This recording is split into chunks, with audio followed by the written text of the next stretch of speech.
Cops don't like me, so I don't like cops.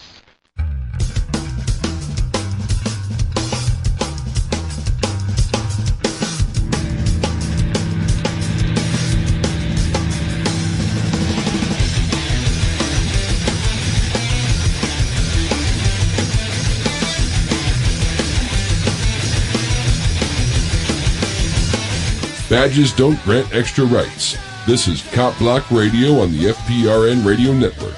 Here are your hosts, Eric, Adam, and Scott. And welcome everybody to the Cop Block Radio Show, live on FPRN and syndicated across the interwebs. Or you can download it as a podcast later at fprnradio.com. You can just go into the archives and there'll be a link to the to download the podcast and also to the show notes. So if we talk about anything and you miss it, then you can check the links there and you can go see what we're talking about. I'm your host, Eric, and as always with me tonight, I have Adam and Scott. How you guys doing? Busy. How are you? Busy as well. Yeah, seems to be the trend. Yeah, I just got back from a city council meeting like a few minutes before the show started, and they were taking up a resolution to send a decrim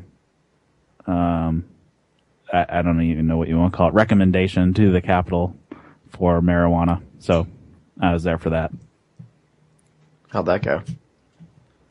Pretty good. I think about 5 or 6 people spoke from the public, and all of them were in favor of sending that off. Of course, the council then pushed it to vote on it because they think they did it a couple years ago, and I don't know why they wouldn't want to do it again. So that was said. So I'm like, well, you might as well send it again, regardless if you send it in the past or not. So I don't know what they're going to do with that. So we'll see. Sounds like they're testing the waters. Well, it sounds like they had already voted on it before, and it was unanimous to send off the recommendation. It sounds like they, for some reason, never sent the letter because it was outside of the legislative session for the state. They're only in session for like 4 or 5 months out of the year. The rest of it, they're not. So I think they just forgot to send it, or for some reason didn't want to send it. Probably got lost in the mail. I'd say that. You know how efficient that government agency is. Did someone like hand deliver it in a backpack? Send a ship back carrier pigeon. It's a lot more reliable. I know, right? So last week, I talked about stuff that's going on here, and we're trying out something new, and it seemed to work out okay. So what we have done here is we've made incident reports for when we go out cop blocking. We've actually gone out the past 2 Fridays, and we should be going out every Friday from here on in. So that will work out well. So we have the incident report. We just write down the time and date and where it happened and what happened if anything stood out, and then we can give the victim of the police a case number. So if they ever need video footage or audio or pictures that we took, they can request that, and we can send it along to them. So it seemed to work out pretty well so far. That is awesome. Thank you. So yeah, I think just how we've been working, I've been going out with another person, and he's kind of moved up front, so he's kind of in the mix of things, taking video. And I stay back and take stills and write up the report and take video if needed. So it seemed to be working out so far. Did you take any shorthand notes from Garrett Ian? Because he is dynamite on that. No, unfortunately I haven't. I haven't learned shorthand. I really need to, though. You got to look him up, man. He's on it. We've talked about it before. I know. I saw him tonight. He was talking on the decrim as well. He had this huge, long speech written up too, and he was dressed in some funny outfit. I don't even know what he was wearing. Some big moo type dress to fit with his big hair. He had to go with his big hair. Like, how awesome is his hair? I couldn't pull it off. That guy is awesome. Rocks it.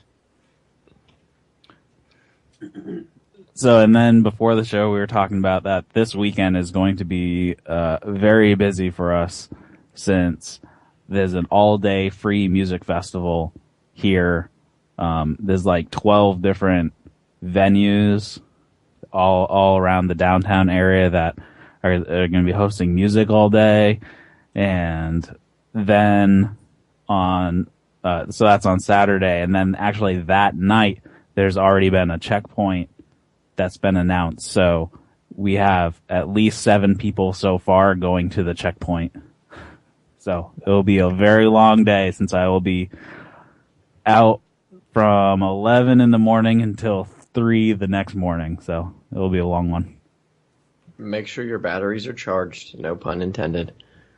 I know I'm going to have to circle back to somebody's house and plug batteries because I'm probably going to burn through them pretty quick. Luckily, I have 5 and I have charger room for 3, so I can at least stay fresh. You have 5 batteries? Yeah. Wow, you're 5. A beast, man. Holy. Wow. Nobody likes a bragger, but that's kind of impressive.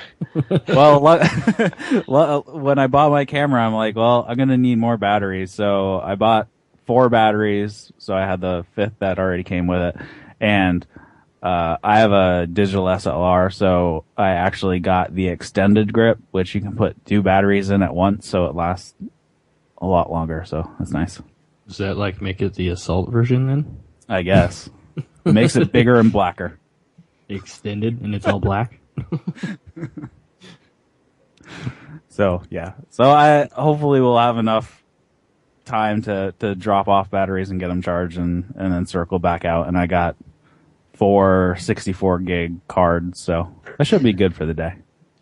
As long as you don't make like the ultimate mistake.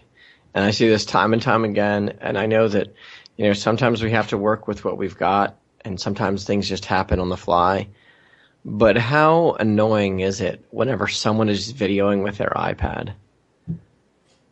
I can't take it.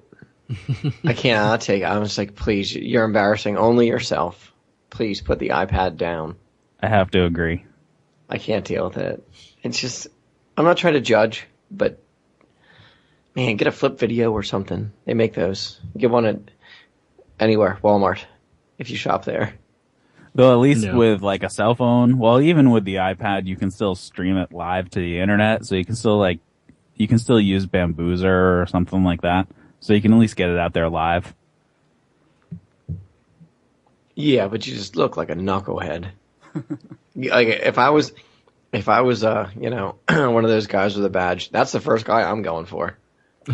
I'm telling you, that's like he stands out, doesn't he? Yeah, that's like open carrying your gun. You don't want to do that all the time. Yeah, well, I have my giant DSLR, so I kind of stand out too. But yeah, but that at least looks professional.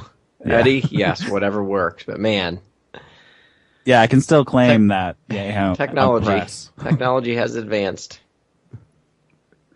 So the past few weekends, we have been all over the place, and this past week we decided to go out on Friday night, and we decided to go on bike, which was nice, because especially where we live, there's a lot of one-way streets downtown, and then there's a lot of streets that are divided, but they have huge medians, so you have to drive like a half mile down the street to even be able to make a U-turn and turn back around, which is probably illegal in half the places too. So we went out on bike and we were all over the place. It was insane. Like the calls never stopped on Friday night.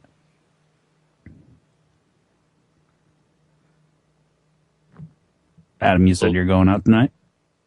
Yeah, sorry, my mic was muted. I was trying to talk there. I was going to say, well, at least we know that you guys have King covered for Friday nights. Yeah, we definitely do so far, and we've had some good interactions. We had somebody got pulled over for doing an illegal U-turn, but the cop had his lights off while he was pulling him over. So the cop the cop was driving around well after dark with his headlights off for like a good mile. So we have that on video, and he just let him go. We put that up at keencopblock.org, so you can see it on the YouTube page there. It's pretty funny. Nice.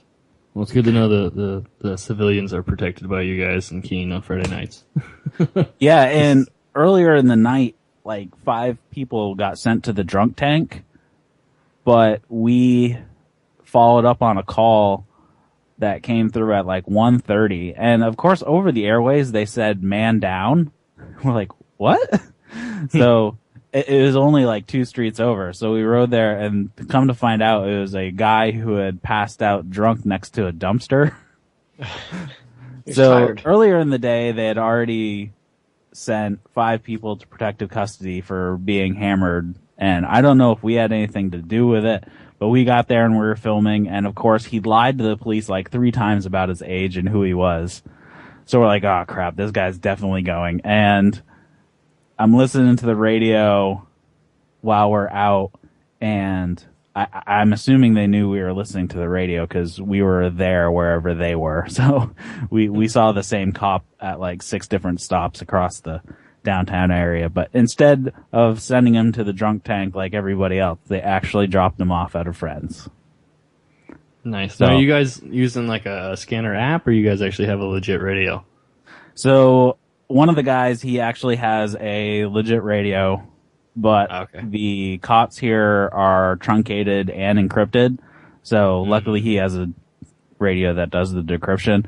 And then somebody here has set up a radio that's streaming live to the net, so we can connect to that as well. So I connect to it with my phone, and he listens to it on his scanner, which is nice because if he misses the call, then it's going to hit my phone in like 30 seconds because of the delay. So it works out because he's like, oh, wait, I missed something. Can you get it when it comes through? Mm-hmm. Only thing I don't like about the scanners through the internet is the fact you don't get everything. And it's hard to stay on the one particular call if you're trying to listen to that one call. You need a legit radio then. If you're in a city the size of Spokane, in Keene, they're only on one channel, so you can't really miss it. Yeah, we run on multiple channels here, so it's hard to listen to the same call.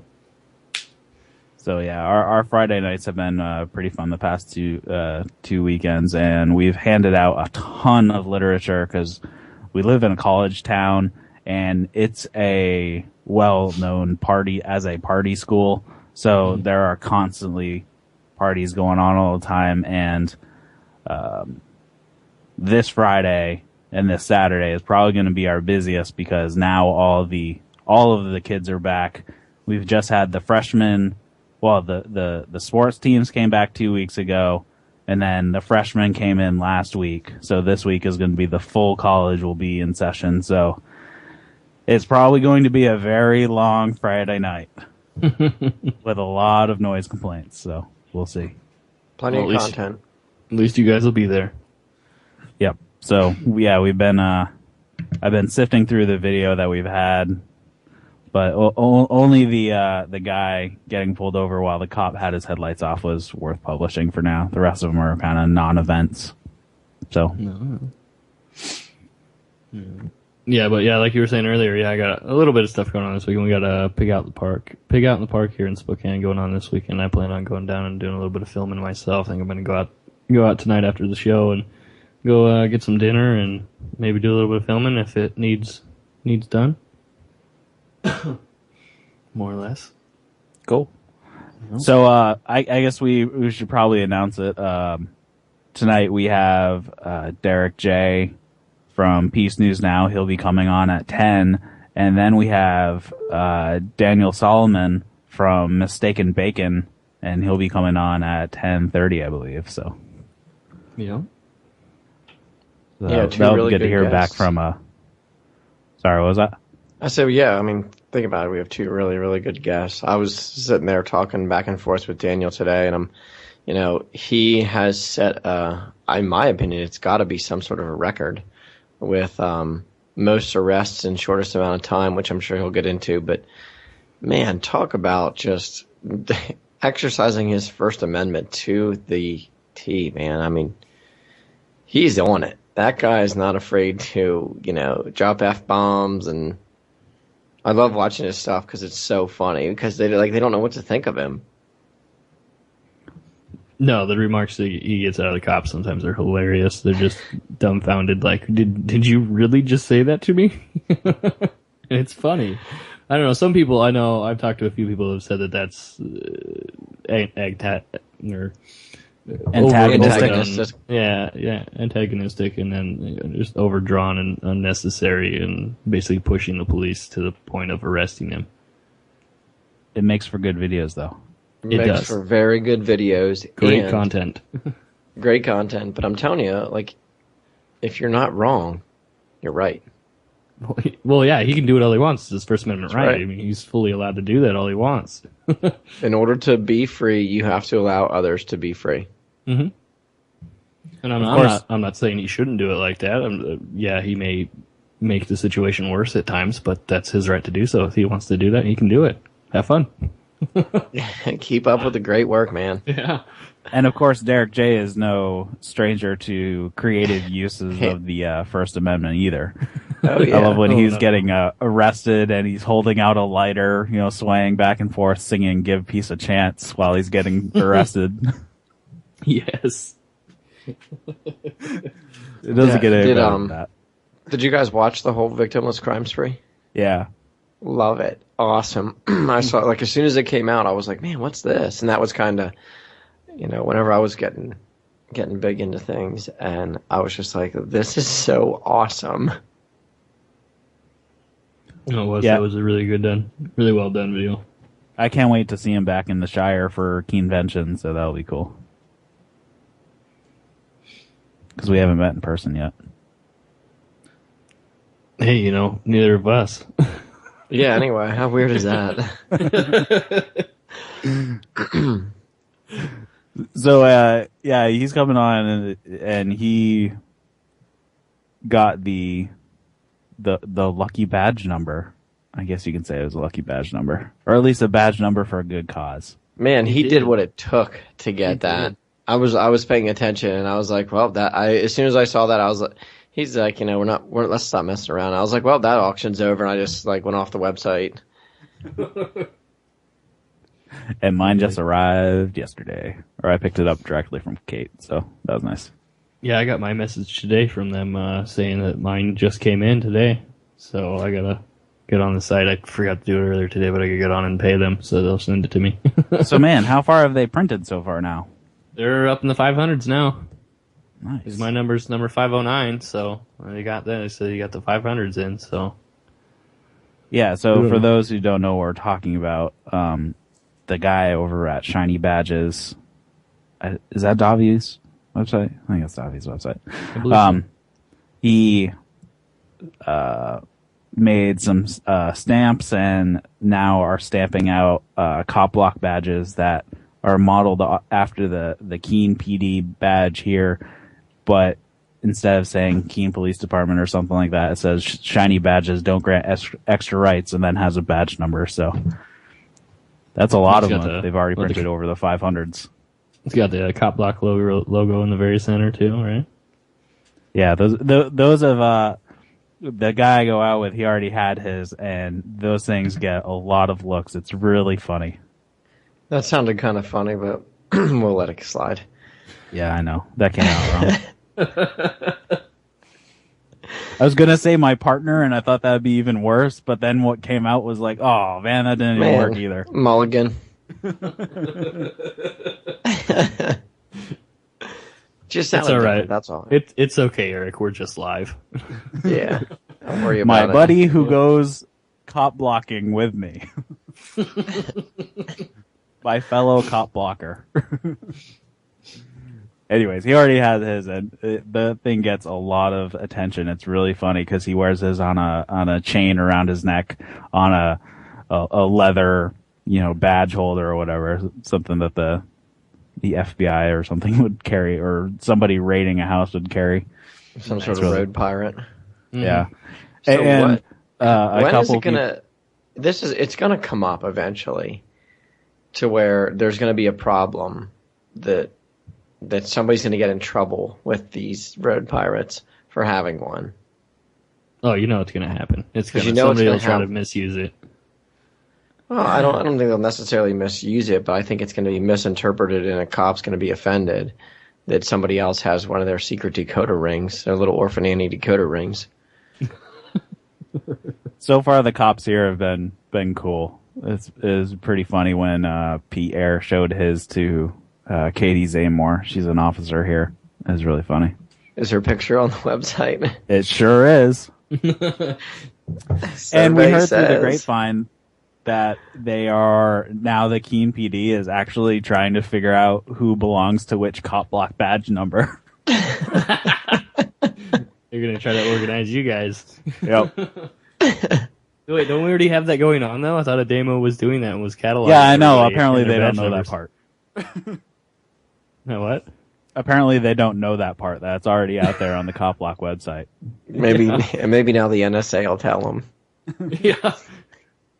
Hi, guys. Yep. It's a good night tonight, huh, NSA? So it's been pretty fun just being able to get out with people and walk the streets. It's been a good time so far. Yeah, nothing totally crazy stoked. has happened though. Totally stoked about getting my badge. We'll see what happens here. See how the police react to it here. So you guys have anything specific you want to talk about before we head to break and then come back with Derek J? Yeah, I'm trying to pull up an article right now. I don't have it right in front of me. I'm pulling it up right now. Hold on. So I was surprised at the response that we got at the city council about asking for decrim. There were some pretty interesting responses from the council, and some of them were pretty encouraging. So one guy's like, well, prohibition obviously doesn't work. So it's like, well, at least you're on the right side of the coin on this one. Well, since we were talking about NSA and stuff and, terrorists, did you guys read that article I put up about the NYPD labeling mosques as terrorist organizations?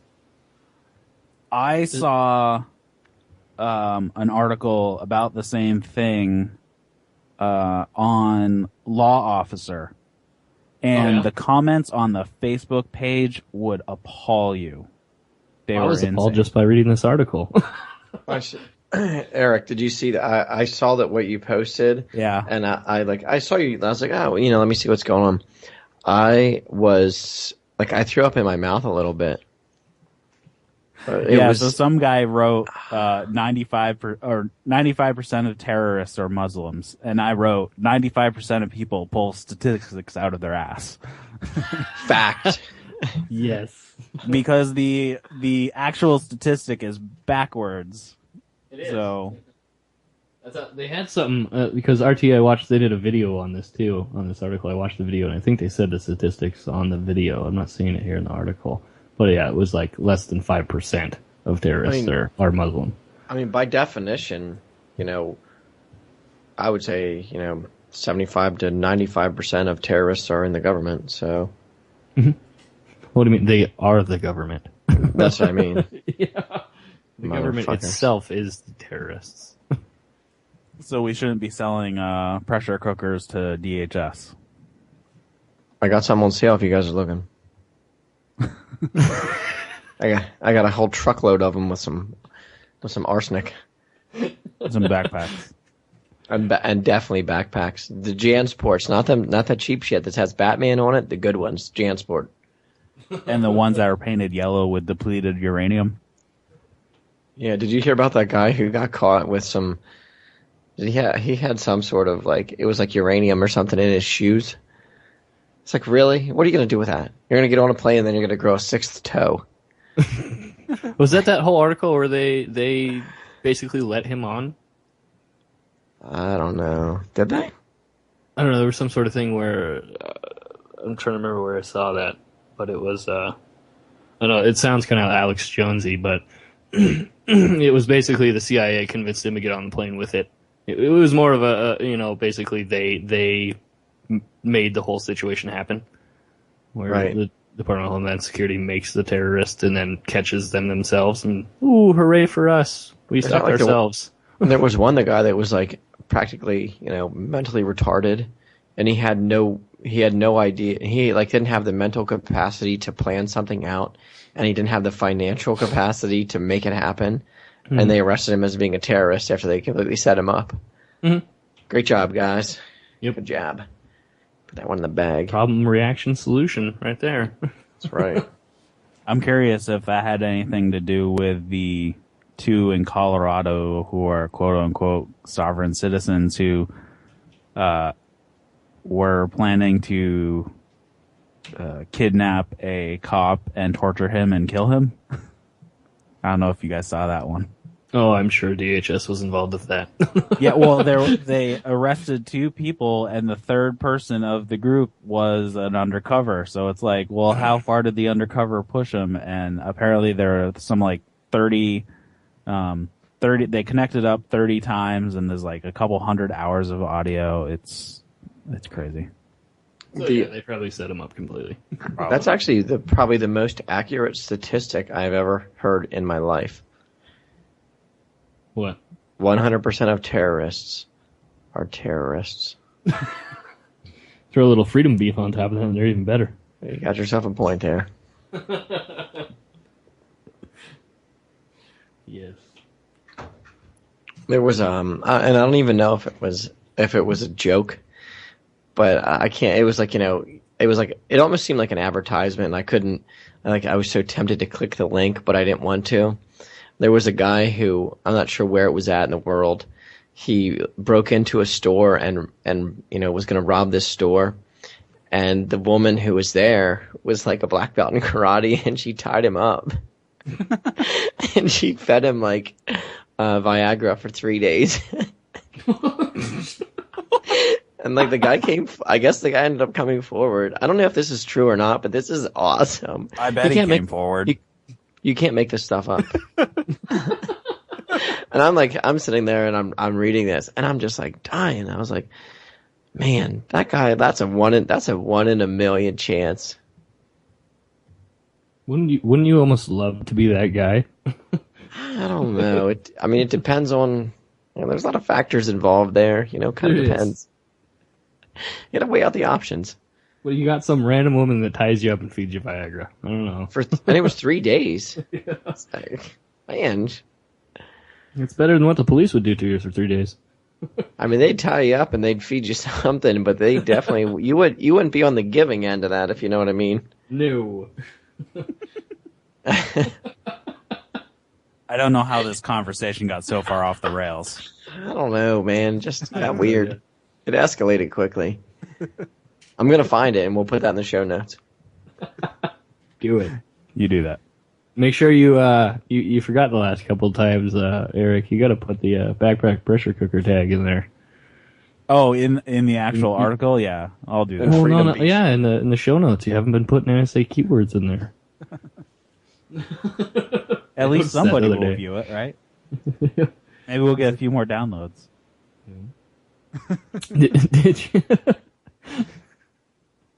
Did you? Oh, we only got a minute or so left to go. But did you hear about the gentleman that was this week? I believe he was approached by the FBI and Department of Homeland Security for writing a post on Facebook about the police state that we live in. I saw that. I didn't read too much into it though. What was it? We'll have to get into that later in the show when we got more time. We definitely got to get back to that.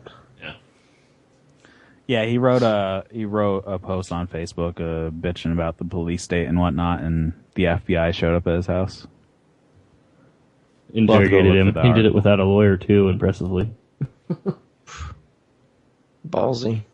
Yeah, yes, we have a whole bunch of interesting. Did you see the article about the homeless people making homelessness illegal in Columbia, South Carolina? Yeah. Oh my God. That's freaking ridiculous. Oh my God, it's on Mail Online. If it's on Mail Online, on dailyukmail.co.uk, must be true. What the hell? I Person didn't it ask up. you to play something on my freaking thing. All right. Anyways, we have to go to break, and after the break, we will have Derek J on with us. So stick with us. You're listening to the Cop Block Radio Show on FPRN. I'm gonna show you what's up. Left, right, hold tight. What's up? Big things happen when you let yourself go. In 1997, a high school shooting was stopped by a vice principal with a gun. In 1998, a middle school shooting was ended by a neighbor with a gun. In 2002, a terrorist attack was stopped by a school guard and a teacher with a gun. After September 11th, pilots began carrying guns to protect their passengers. Let's give our schools and teachers the same option. Sign the petition at defendschools.com. Hi, I'm Trevor Moore. Due to the recent revelations that in order to fight terrorism, the NSA has been using a secret court order to spy on every single Verizon and AT&T customer, Americans have become outraged and concerned about their rights to privacy. But along with that concern comes a feeling of hopelessness. I mean, what can we do? Vote in new leaders? Well, the problem is that during an election, each candidate pretends to not be an asshole. Then when they get the job, they reveal that they've actually been a complete asshole this entire time. No, elections are of no use. The only way to fight back against our country's excessive wiretapping and data mining is to make it irrelevant. That's why we're launching Operation Everyone Talk Like a Terrorist all the time. If we all openly discuss terrorist plots in each of our phone conversations, then eavesdropping on those phone conversations becomes pointless. It's simple. We just need to work it into our daily vernacular. For example, instead of saying, "I love you," you could describe a terror attack. The larger the scale, the more you love the person. Hi, Mom. I just got out of school. Can you pick me up? I'll be there in 15 minutes. I'm gonna use a truck bomb to blow up the Brooklyn Bridge. I'm mailing anthrax to Cures to Morgan. Or, nonsense about God's will being great could mean affirmative. Hey man, they have a 7:30 show, and do you think you can make it in time? God is merciful and his love is unchanging. Did you already get me a ticket? And those are just a few examples. You can make up your own. Have fun with it. But it's time for us to stand up and protect our rights.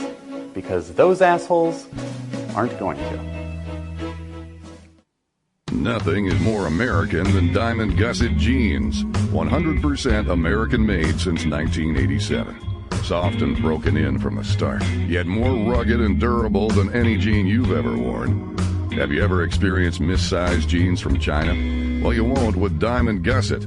Every pair is crafted to fit exactly the same and always feel like they were custom made. Need a 35, 37, or 39 waist? How about a 31 inseam?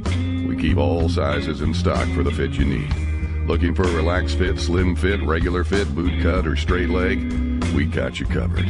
Buy the world's best fitting jeans at gusset.com or call 1-888-8GUSSET. Get free Gusset targets for the next time you go to the shooting range with a purchase of their new Ranger jean. Use code COMFORT when ordering to receive free shipping on all Gusset orders at gusset.com. That's gusset.com to get only the best all-American jeans. Hello, fellow patriots. This is Joseph Nazari, Director of Training Operations with Line of Fire LLC, Professional Firearms Training Group, located in Las Vegas, Nevada. The fact that you're listening to this show is evidence to me that you are a true patriot and you do value your freedoms. As all patriots know, with freedom comes responsibility, and if you own a firearm, training should be an integral part of your personal defense profile. If you're considering quality firearms training, Line of Fire LLC should be your first choice. We teach all types of firearms training for all types of individuals, from the novice to the most advanced shooters. At Line of Fire LLC, we have a course for you. Please feel free to call us today at 702-242-8288. We look forward to speaking with you soon. Once again, that's Line of Fire LLC, 702-242-8288.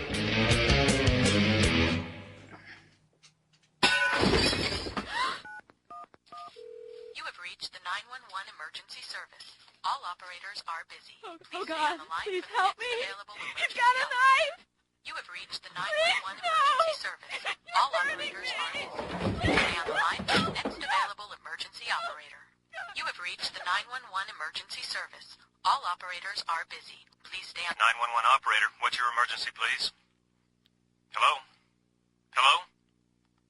Hello? Last year in the United States, thousands and thousands of 911 calls went unanswered. And if you call from a cell phone, there's no way to pinpoint where you are. Yet politicians like Dianne Feinstein call for more gun control. We have one question. Why do these politicians have armed bodyguards? Can't they just call 911? Thanks for listening to FPRN. Don't forget to check us out on Facebook and Twitter. You can listen live at www.fprnradio.com.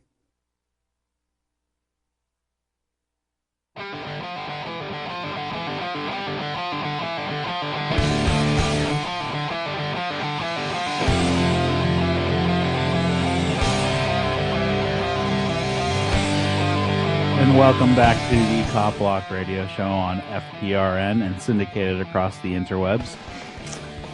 So we're back, and we have Derek J on the line. Derek, how you doing tonight?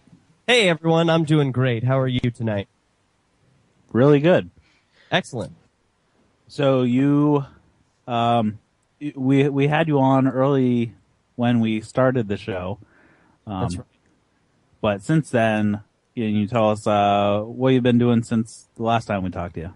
Yeah, well, I've been staying real busy. Of course, if people know some of my work, or if you're less familiar, you can check out, first of all, start at victimlesscrimespree.com. That's the movie I made last year featuring my travels to New Hampshire as part of the Free State Project and what happens when a person tries to live totally free, not asking permission to live my life the way I want.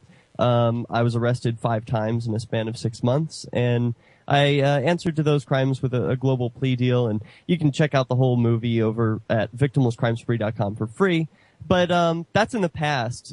These days I've been working on a program called Peace News Now, which is featured on this radio network, by the way. Freedom Phalanx syndicates Peace News Now. 2 nights a week. We're live Sundays from 5 to 7 p.m. Eastern, and you can listen to us on this radio network. We're also broadcasting video over at peacenewsnow.com/live, so you can watch the program. Of course, you can chat with us there. There's a chat room built in free. And so I've been really working on building up Peace News Now into not just a daily podcast, which summarizes the world of peaceful resistance, which we still do, and adding video to that over at youtube.com/peacenewsnow. But now introducing this third component, which I think really brings it all together. 5 minutes a day is a great summary, but it's not enough to really get into the heart of these issues. And I want to accomplish peace and freedom in my lifetime. And if I'm going to do that, I need the smartest voices to connect with, so we can have this conversation and figure it out through the years. I think it's going to take a long time to figure out how to achieve peace and freedom, but we can do it. That's what I'm up to. Is Adam muted still? I think Adam's probably muted. Oh, there we go. All right. And we're live. Always with that dang mute button. I don't know. Yes. So, how long have I been muted, or? No, not you, me. I had my mic muted. Oh, okay, excellent. Well, yeah. So if there's anything you'd like me to get into, I'm happy to rant here, but also, you could ask me some questions. Nice. Well, first off, let me thank you for coming back on the show again, Derek. It's awesome to talk to you again. Yeah, it's my pleasure. Totally enjoyed you the first time, and I am fully expecting to enjoy you this time too. Now, you just recently won the awesome shiny badge number 420. You want to talk about that a little bit? Yeah, sure. Well, that's what you're referring to is a shiny badges competition, which was put on by ShinyBadges.com, otherwise known as the Muslim agorist Davi Barker, who really is a terrific artist and a terrific activist who strikes at the root of all his issues. You can check out his high-quality shiny badges, of course, over at ShinyBadges.com. I have several. I sport the Bitcoin badge every day, but also there are these Copblock badges, which are a fundraiser for Copblock.org, where, typically they're a fundraiser for Copblock.org. This badge in particular was set aside. It's badge number 420. All the badges are numbered so you can have the particular one that you like, and also because you know that no one else has the one that you've got. It's a one-of-a-kind item. And so I encourage people to go and check them out at Shiny Badges. They're also at Copblock.org in the store, so check them out there. But this one in particular is badge number 420, and that's a special place in a lot of people's heart. That number has a lot of significance to me and to other activists who have been arrested for weed-related offenses. Mm-hmm. And Rich Paul is currently in jail. He's an inspiring activist who lives in the Shire, who moved to New Hampshire for more freedom as part of the Free State Project, and he was facing 80 years in prison for the crime of selling weed and what was purported to be acid, but was revealed not to be. So it was a weed case, and the government was just trying to throw everything that could stick at him. So Davi said, well, look, we've got these special limited fundraiser, we've got these special limited badges. Let's auction this one off, and the highest bidder, all of the money will be donated to Rich Paul. Well, I think it's a terrific idea, and it's a great cause. Rich faced 80 years, and he stood entirely on principle. What's special about Rich Paul is that he was facing 80 years, and he was given a plea deal of no time. None. He didn't have to sit a minute in jail, and he refused it. He was offered that deal just a day before court. And he had the courage and the foundation to refuse it, because these people are no people to do dealings with. They tried to get him to turn on his friends and to become a real criminal. But he didn't let that happen. He stood on principle. He's someone I admire deeply, and I think he deserves to win. He deserves a prize or something when he gets out. And so I'm happy to give him the badge and give him a little bit of dough so he can get on his feet again. Yeah, I was at the city council meeting for Keene today, and there was a topic of decrim sending a resolution to Concord to tell him that Keene wants decrim, and Rich Paul's name came up in the discussion, so that was kind of circled back around on that. Yeah, he's inseparable from weed politics in New Hampshire now. One of the things, I followed that case pretty close, and one of the things that I thought that was like super cool of him, not just the fact that he stood as a man of principle, but whenever I'm not sure if it was his guilty verdict or his sentence was passed down, he looked at the jury and just said, "I forgive you." Yeah. How cool is that? For a person to understand that they don't get it, and it's not their fault, and he was just like, "I forgive you." Mm-hmm. That's what gives me a lot of hope. That's why I like to focus on peace and peaceful evolution, because that's what it's about. Not being angry and fighting with our fellow man, but really having compassion and understanding, even those who persecute us. So it is very inspiring. He also wrote a letter from jail forgiving those who have trespassed against him, so to speak. But he excluded one person, and I think rightly so.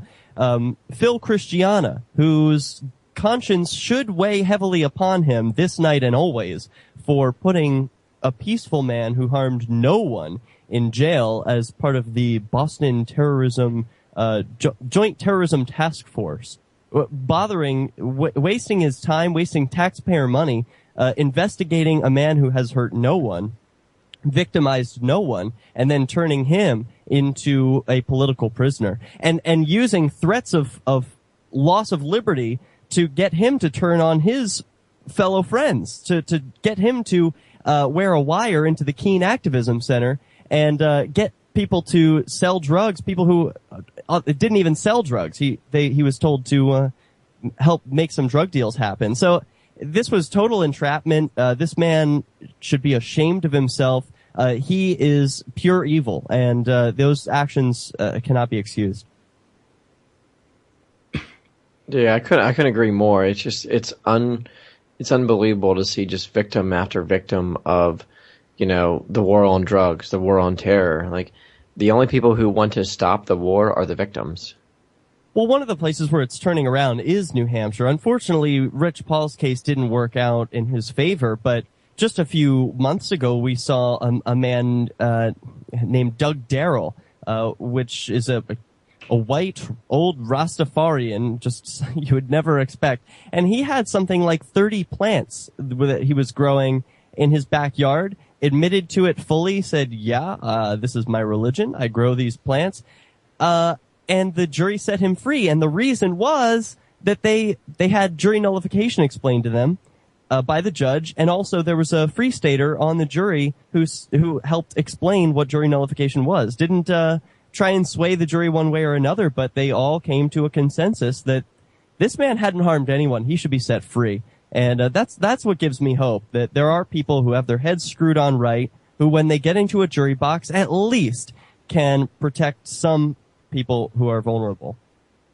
That was one thing that kind of bugged me about the Rich Paul case, is that the judge just totally trashed any concept of jury nullification or the law that is now in New Hampshire guaranteeing the right to have jury nullification explained should somebody pursue the course. And he just totally overstepped his bounds in saying that they needed to follow the law as he gave it, and what he said, and he said, and he said, and that's completely right. destroyed that. Give instructions to the jury. Now, New Hampshire is unique in that the state legislatures were able to get a law passed recently, which it tells the judge that they have an obligation, if the defense requests it, to inform the jury of jury nullification. Now, it's in legalese, and it's not something that most people can understand easily, but at least it's a step in the right direction. And it gives Rich Paul, I'm speculating here, the opportunity to pull up grounds for appeal, saying that this judge didn't do what he is legally required to do by informing the jury of their right to jury nullification. So I'm hopeful that Rich will be able to reverse the charges. Currently, I think he's been a convicted felon, which really screws up all sorts of being able to enjoy cannabis or carry a weapon to defend yourself. I really hope that he's able to get that sort of stigma removed, that legal marker of felon. Yeah, one of the things that he was huge on, and whenever they offered him the plea deal, was his gun rights, and he's like, look, like I'm not gonna take a plea for anything, I wanna be able to have the means to adequately defend myself and and other people if need be. And he was just like, fuck you guys. Yeah, it's a risk. He knew what he was taking, and so unfortunately he lost so far, but it's not over. He could appeal, and I hope for the best. I'm given a lot of hope out of the things I see from New Hampshire. Now, you look at the rest of the country, it can be very depressing. I follow the news every day, and as you guys do, and especially stories of police abuse can be the most depressing. But where it's actually turning around, where you're actually seeing peaceful resistance working, is in New Hampshire. It works in other pockets too. California's had successes, Texas has had successes, but they tend to be sporadic and not so focused.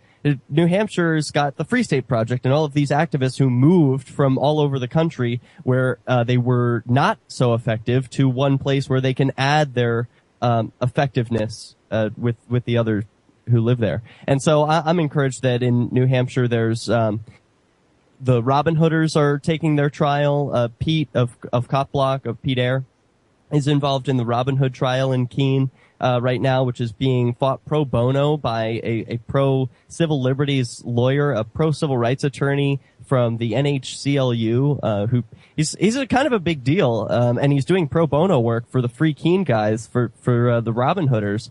That's a huge win. That's the sort of peaceful evolution that I would hope we would see. Is lawyers saying, look, I'm going to use my position of power to help those who are more vulnerable and who are standing up for what's right. And that's a good thing. We're also seeing support in Concord against the Bearcat, where the community has risen with a groundswell of support because I think the Free Staters are able to help agitate. They're able to put flyers into people's hands, and it makes it easier for the public to resist. They wouldn't hear about it otherwise. And so I think it's terrific what's happening. And if people haven't checked it out already, go to freestateproject.org. Yeah, I was out there for the Bearcat, and I was amazed on how many people showed up and how many people packed the city hall, or the city council chambers. So, of course, then they pushed it until September. I don't know the exact date. I think it's September 9th. It is. Yeah, so September 9th we have to go back again. Of course, and then they stuck some weird thing on the Concord School Board meeting, which was tonight, so I don't know what the turnout was like for that, so I'll have to look into that. We'll see what happens with that tonight, but they tried a political move, which is sneaky, where it was supposed to be the night where they would vote on the Bearcat, and the public was upset, and they were out in mass, and there were people who were boisterous speaking out against it, whose videos went viral, and instead of holding the vote, they snuck out and said, oh, we're going to brush this to another meeting, hoping, of course, that the public is unaware of the next meeting and that they don't come out in as much force, and that these people, these bureaucrats, can vote themselves a tank in private. But they want to do this in secret.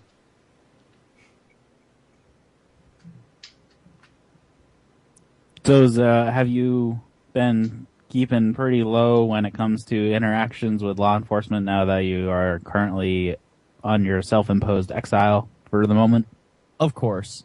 Yeah, I don't engage in any acts of civil disobedience in public or otherwise. You know, I'm only focused on advertising the civil disobedience of others. Of course, I'm still a huge proponent of civil disobedience as a tool for increasing personal liberty and for raising awareness about issues that otherwise wouldn't get the mainstream attention that they need.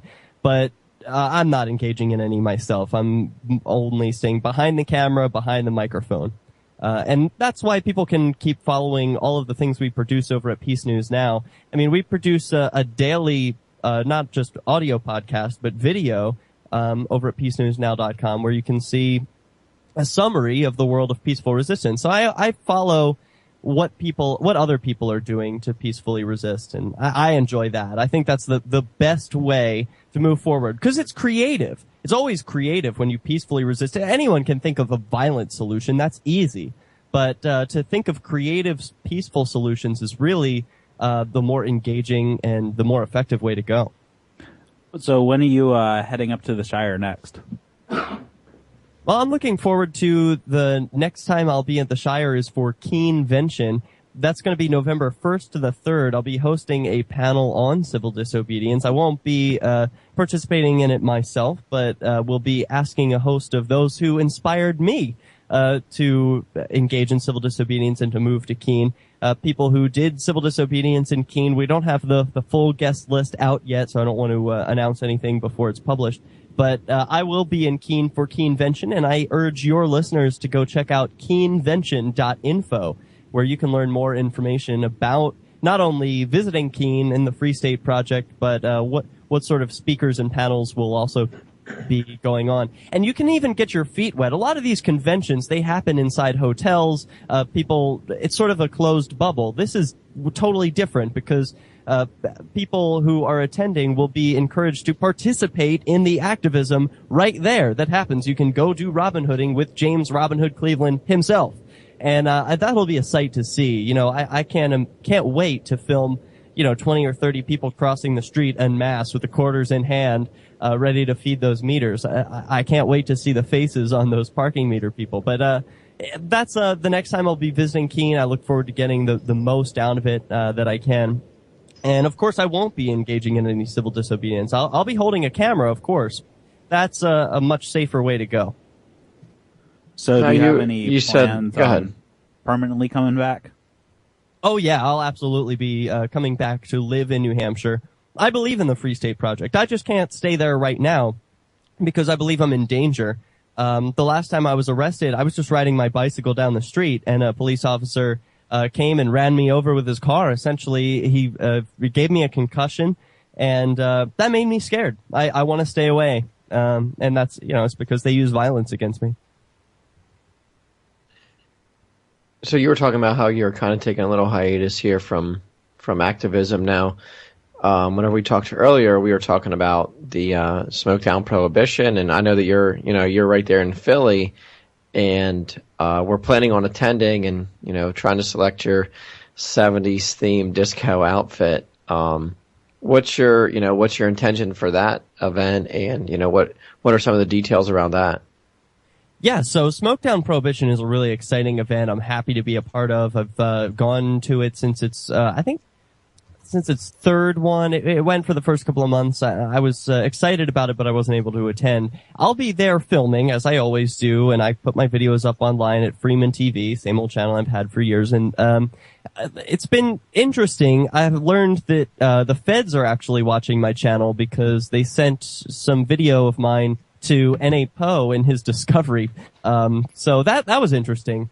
So I'll be there. If the feds are watching it, you should too. So go subscribe to my channel. It's FR33 Man TV.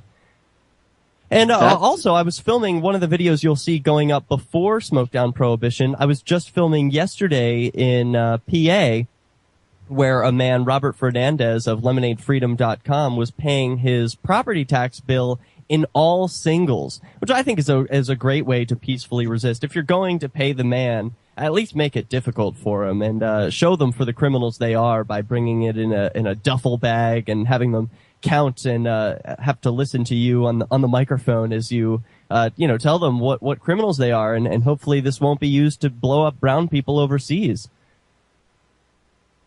Yeah, I think that was probably you just had the quote of like the month. If you were talking about your channel, if the feds are watching it, you should too. And you're so right. You are so right. Yeah, well, it's a mark of pride for me that the government is watching, and I expect to put on a good show, not just for them, but for you. That's a job well done, Derek. Thank you, and we appreciate that. Thank you. And, I have to correct and be a little bit nitpicky here to say that I'm not doing activism anymore is totally untrue. I've ramped up my activism. I was way less effective when I was in the cage. Now I'm producing a daily podcast, which I think is doing a lot more good than, just sitting in a cage. Yeah, and that's, kind of where some of us have gotten to where, we try to direct our efforts in a more productive and less high profile, or whatever you want to call it. Like, we want to be more productive and not, it's nice to be able to say you've gone out and done these things, but, what's your impact and how positive can you have of an impact? What it's really about for me is starting discussions about the non-aggression principle, because it doesn't matter. All of the rest of it is window dressing. If you talk about Democrats, Republicans, freedom, this, liberty, gold standard, all of it is just a mess. Strike the root, go for the non-aggression principle. It's totally seditious, but it's not illegal to talk about. And it really gets to the heart of the issue, and it helps open people's eyes to the wider issues, taxation, and the threats of coercion inherent in the system. Nice. Well, I'd like to thank you, Derek, for what you do in the Peace News Now. I know I enjoy the heck out of it. I watch your 5-minute segments every day on YouTube and enjoy the heck out of them. Cool, man. Thanks. Well, I need more subscribers, so tell your listeners to go over to youtube.com/Peace News Now and click that subscribe button and share it with your friends, because I'm putting out Peace News every day, and this is the stuff that really wakes people up. So, spread the word, get it out there. It's a positive message, so it's not going to scare your friends. Will do.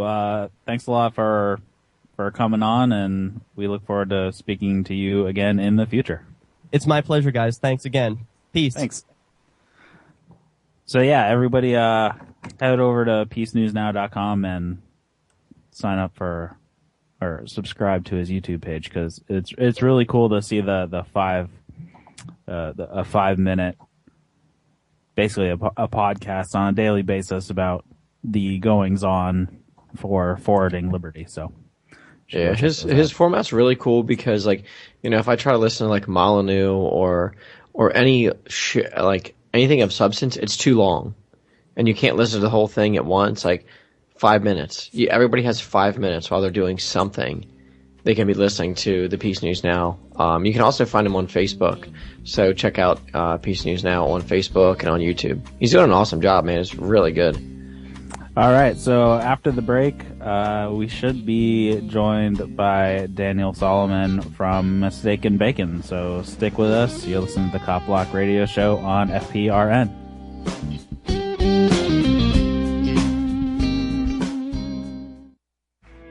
Mr. President, members of Congress, you've been making a lot of noise about taking our guns away. But you might want to review history. 1835, Gonzales, Texas Territory. The authorities wanted to confiscate the big gun that protected that colony. You know what the people said? Come and take it. Because they were willing to fight for their freedom and their guns. So are we. Come and take it if you want it. Come and take it if you think you can. Come and take it, but I warn you, you'll have to pry it from my cold dead hands. We want the freedom that God gave us, so you best not cross that line. If you want this gun, you gotta come through us and take it. One shot at a time. Just like Gonzales, we're keeping our guns. Hello, fellow patriots. This is Joseph Nazari, Director of Training Operations with Line of Fire, LLC, Professional Firearms Training Group, located in Las Vegas, Nevada. The fact that you're listening to this show is evidence to me that you are a true patriot and you do value your freedoms. As all patriots know, with freedom comes responsibility, and if you own a firearm, training should be an integral part of your personal defense profile. If you're considering quality firearms training, Line of Fire LLC should be your first choice. We teach all types of firearms training for all types of individuals, from the novice to the most advanced shooters. At Line of Fire LLC, we have a course for you. Please, feel free to call us today at 702-242-8288. We look forward to speaking with you soon. Once again, that's Line of Fire LLC, 702-242-8288. In every age, a technology is created that upends the foundations of society. The wheel, the printing press, the internet. Now, in a world sliding into financial chaos, a new technology is changing the way monetary systems work around the world. It is called Bitcoin. Bitcoin is a new form of money, controlled not by banks, governments, or corporations, but through mutual commerce between free individuals. To learn more, visit weusecoins.com. Talk about a wake-up call. I was paying for all the doctor's visits, insurance premiums, and medical costs out of pocket. All these expenses were keeping me from living the carefree lifestyle that I wanted. Then the government told me about Obamacare. Now with Obamacare, I don't worry about my health care. I eat whatever I want, whenever I want. I get all my prescription drugs for free, and there's no more coverage gap. I no longer need to worry about pre-existing conditions. We can see any doctor whenever we want for any reason, and so can everyone else. Obamacare is not for everyone, like Congressman. If you are already healthy, do not use Obamacare, as you will see your premiums go up. If you are a sick person, do not use Obamacare, as you will see your premiums go up. Many people on Obamacare may experience longer wait times and fewer doctors, and denial of your treatment of choice. If you are faced with a healthcare situation, you may be denied treatment through government rationing. Obamacare even covers my kids up to age 26. If you experience a recession lasting more than 4 years, stop taking Obamacare and contact a travel agent to move to the Bahamas or New Zealand. And the best thing is that Obamacare is free. Obamacare is not free. Obamacare will increase the national debt by $863 billion in 10 years. Your taxes will go up $569 billion by 2019. If you see a major jump in your premiums, you should opt out of Obamacare immediately. Opting out of Obamacare is illegal and will incur major fines and penalties unless you are a union member who received a special waiver from the Obama administration. Obama is not responsible for the negative effects on the economy, your pocketbook, your freedoms, or your health. Obama solved all my problems. Obamacare. Live your carefree lifestyle. Nothing is more American than Diamond Gusset jeans. 100% American made since 1987. Soft and broken in from the start, yet more rugged and durable than any jean you've ever worn. Have you ever experienced missized jeans from China? Well, you won't with Diamond Gusset. Every pair is crafted to fit exactly the same and always feel like they were custom made. Need a 35, 37, or 39 waist? How about a 31 inseam? We keep all sizes in stock for the fit you need. Looking for a relaxed fit, slim fit, regular fit, boot cut, or straight leg? We got you covered. Buy the world's best fitting jeans at gusset.com or call 1-888-8GUSSET. Get free Gusset targets for the next time you go to the shooting range with the purchase of their new Ranger jean. Use code COMFORT when ordering to receive free shipping on all Gusset orders at gusset.com. That's gusset.com to get only the best all-American jeans. Thanks for listening to FPRN. Don't forget to check us out on Facebook and Twitter. You can listen live at www.fprnradio.com. Somebody get me a goddamn lighter that wasn't made in China. Jeez. Yes, Katie. Mr. President? What is it? Mr. Emanuel, right? Put him through. Hey, Rambo. Barry. Good morning. I just got off the phone with David. He said he faxed you a copy of your next speech. Lovely. Katie should have it. Okay. Briefly. Absolutely. Try to get it right this time. Will do, Rob. Okay, I'll talk to you. Thank you. Hey, welcome back to the Cop Block Radio Show on FPRN and syndicated across the interwebs, or you can download it with as a podcast after the show. It's put up at fprnradio.com. If you just go into the archives section, you can download it from there, and then you can actually see the show notes. So if we talk about something and we throw out a link, and we'll just put them right there. So if you missed it, you can just go right there and click on through. I'd like to give a big thanks to Diamond Gusset for sponsoring the Cop Block Radio Show on FPRN, and you should go check them out at gusset.com. They have 100% American made and grown jeans, and they have the in-between sizes that Adam likes, but he doesn't like them because he's going up in numbers instead of down in numbers, but you know. He's been bragging about them all week. All he talks about how great his jeans finally fit. So you should go check them out over at gusset.com. So on the line with us, we have Daniel Solomon from Mistaken Bacon. Hey Daniel, how you doing? Hi, how are you guys? I'm doing real good. Thanks for having me on the show. So thanks for everything you do, man. Sorry, what was that? I said thanks for everything you do. I don't know what to say. Thank you. I'm glad you guys appreciate it. This is kind of new to me, getting invited to speak on a show or anything like that. I'm used to mostly getting criticism, so you're very welcome. Well, I mean, it sounds almost like, you have a great page, you have a great channel, and we want to help you because we've seen everything that you're doing. So we want to help to, promote what you have going on over there. So why don't you tell everybody about your website and then get into, the YouTube channel or channels that you have. Okay, well, basically, I had my Daniel Solomon account going really strong, and apparently I guess the police were unhappy with, the way it was making them look, and so that got terminated. So now I'm posting my videos under Tom Zebra. That's a pretty easy name to remember.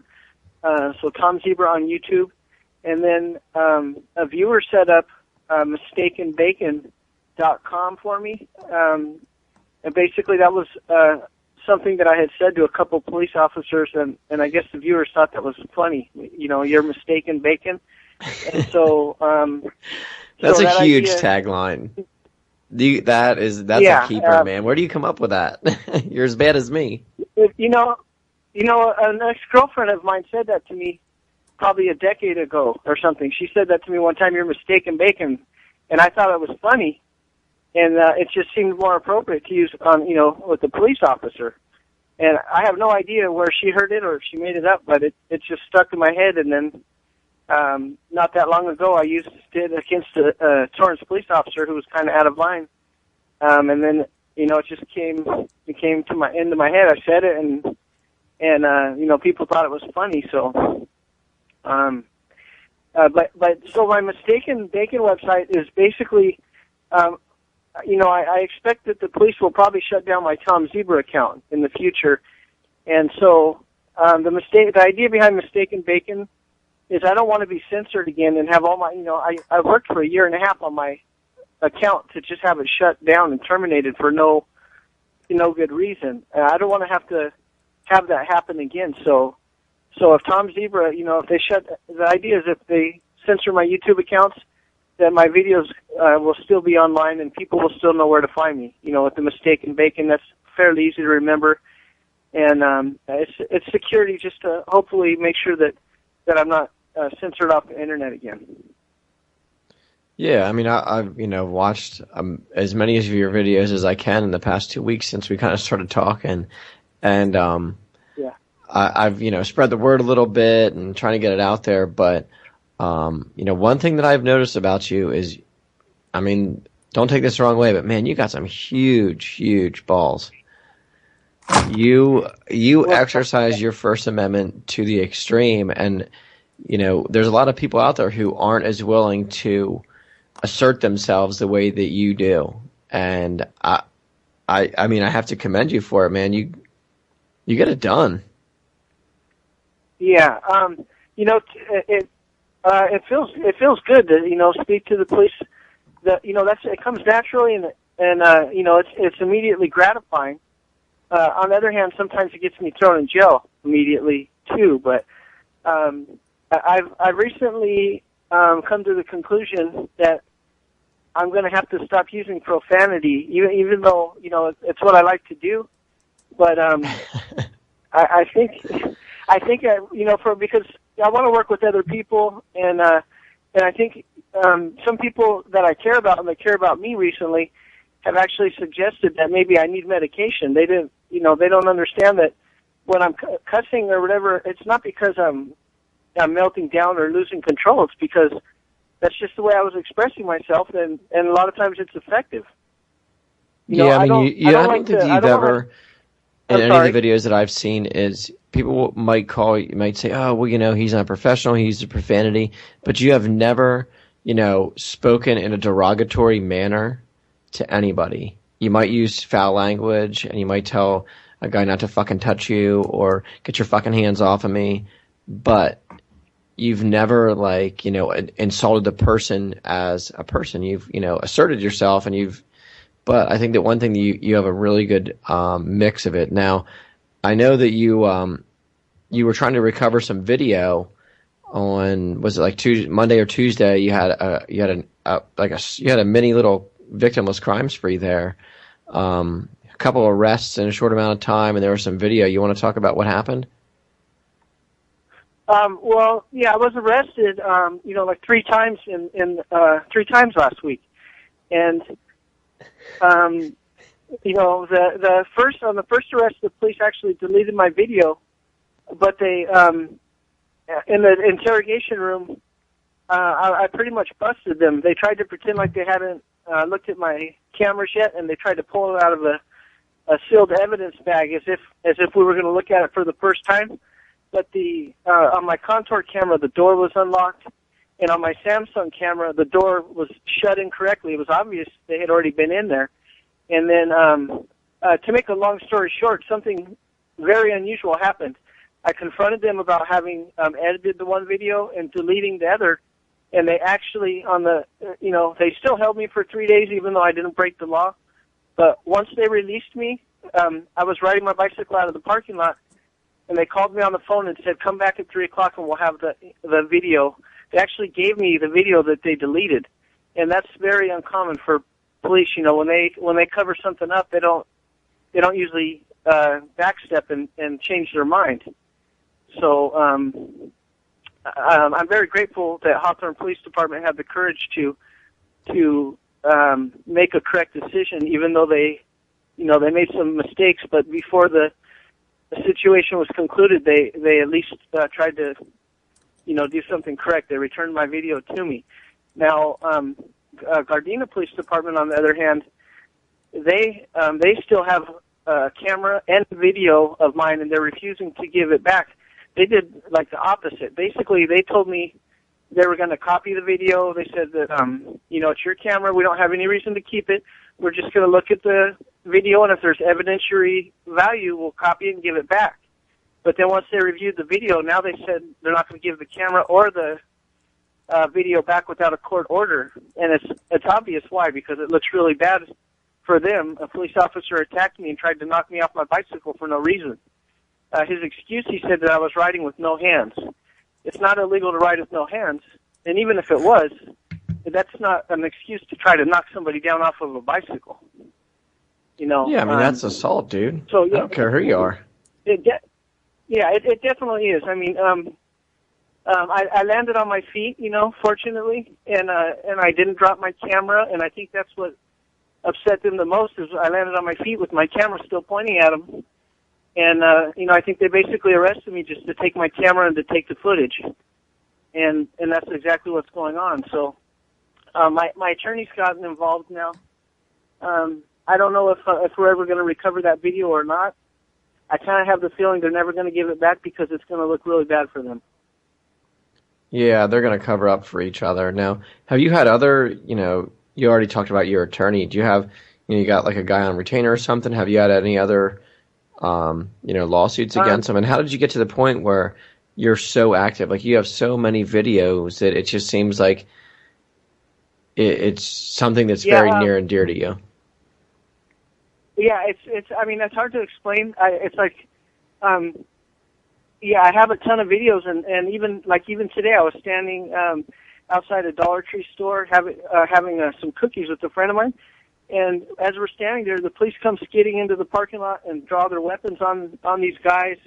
It's like it's weird. No matter where I go, the police are either they're doing something to me or they're doing something to somebody else right in front of me. I don't even use a scanner radio or nothing like that anymore. It's like I don't want to use profanity, but like my friend said today, he said, it's like flies on poop. Everywhere I go, the police just seem to be there in front of me. I don't know why. Yeah, I mean, I used to, actively, seek them out and search for them and record them. But lately, it just seems like, I don't know if it's fate or what, but stuff is just happening in front of me all the time. Well, I mean, it's a good thing because, you do the right thing. You do video them, and you hold them accountable, and that's the way that it should be. I definitely try.